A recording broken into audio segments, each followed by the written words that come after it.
Pornography, a struggle of the world today. Pornography is a struggle of the world today. In this speech, I will tell you about some of the bad effects of pornography, what the Christian faith says about porn, and then I will talk to you about an app that can help protect you from a porn addiction. What is pornography? Pornography, by definition, printed or visual material containing the explicit description or display of sexual organs or activity intended to stimulate erotic rather than emotional feelings. I would like to start off by quoting Hannah Harrison in the Loss of Women's Identity in the Sex Industry. Before going further, it is important to know that I think pornography is wrong for multiple reasons. It ranges from children losing their innocence to marriages being divided and even the destruction of God's divine plan for a family. When it comes to porn, women and children can be hurt not only by child pornography and sex trafficking, but also by losing their identity and contracting sexually transmitted diseases. In the sex industry, child pornography is legal but still happens very often. It is reported that about 90% of sex traffic victims are women, and 21% of these victims are children. Sex trafficking and porn make up $3 billion and is the third largest criminal enterprise. Hannah says pornography is undermining our society, hurting women and children. It steals their innocence, destroys the identity of women. In a lost and dying world, it is important to remember that their worth matters too. Not everyone in the porn industry is sex trafficked, but people are manipulated and recruited, which is breaking a protection act and hurting the individual at hand. A former porn actress testifies on the CBN News, saying, "Women are lured in, coerced, and forced to do sexual acts they never agreed to do. They are given drugs and alcohol to help them get through the hardcore scenes. The porn industry is a modern-day slavery." The Fight the New Drug was a study done that found of 304 scenes examined, 88% contained physical violence and 49 contained verbal aggression. 94 of these victims were women. The message that comes from the porn is that women enjoy getting beat up and forced into sexual acts. Many studies have shown that both nonviolent and violent porn makes users more likely to support violence against women and believe that women like being raped. Did you hear that? Women like being raped. And those beliefs have been founded across several research studies to be predictive of a person being sexually aggressive in real life. Hannah ends by saying, Jesus identifies them as his creation, his children. He sees these women and children, boys and girls, as valuable and significant. If his people don't stop and realize the worth of the oppressed, who will?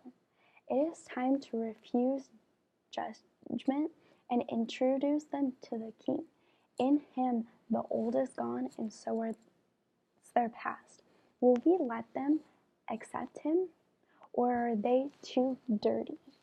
Sexually transmitted diseases and early erectile dysfunction are also problems that are related to pornography.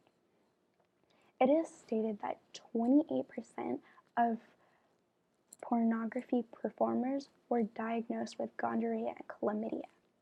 The director of the Adult Industrial Medical Clinic states an average popular male in the industry through partner-to-partner transmission reaches approximately 198 people in 3 days.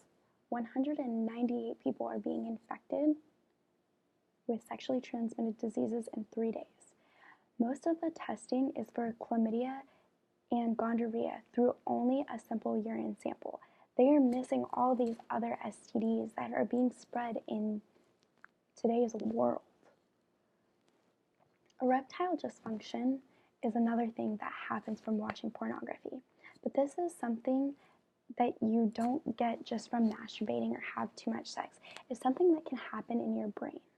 When you have erectile dysfunction because of pornography, it's not something that can be treated with a drug. It has to be fixed in the brain.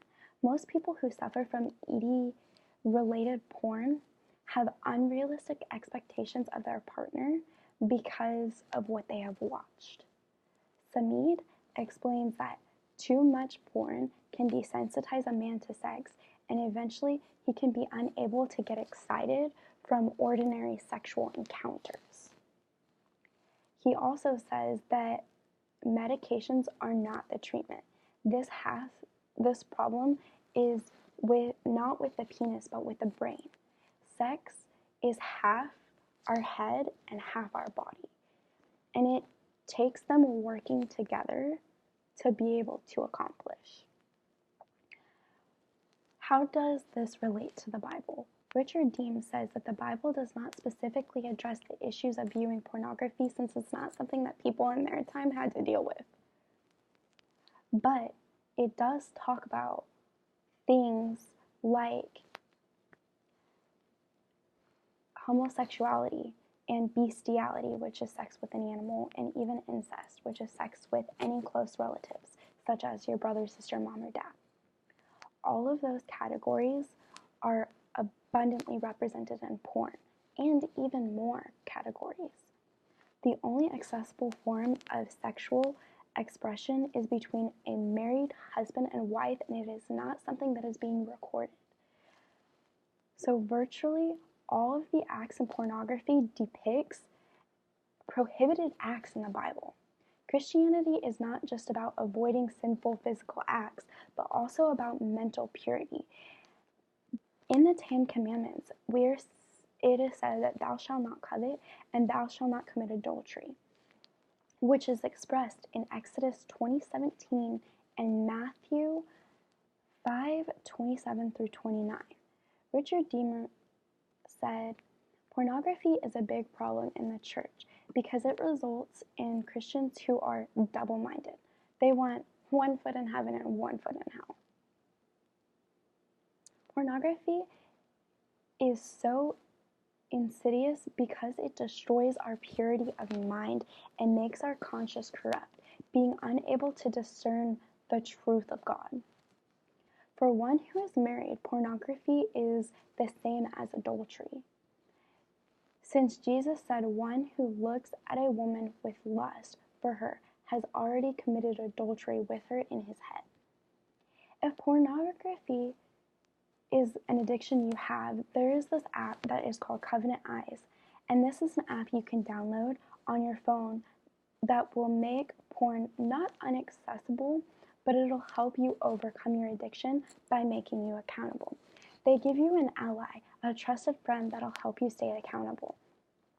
This protects all of your devices, and when you look at any sort of pornography, it keeps it in data.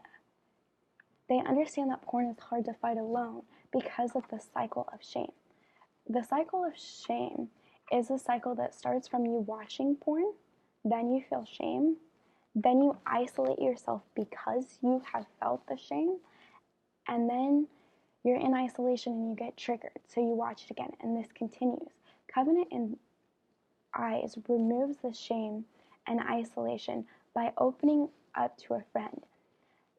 They do this by keeping the data and sending it to your trusted friend. They hope that after a while you will understand that you're not alone in fighting this, and all your notifications are private and only to that person, and that person will be able to help you overcome this addiction, and at some point you won't watch porn at all, and you guys can celebrate the little moments together. Covenant Eyes is not the only way to help you overcome a porn addiction. There are other things that you can download. You can even do blocking softwares. You can try different apps, but Covenant Eyes is very productive way to help overcome a porn addiction because it helps you rely on a partner. Thank you for listening to my speech, and I hope you found it helpful.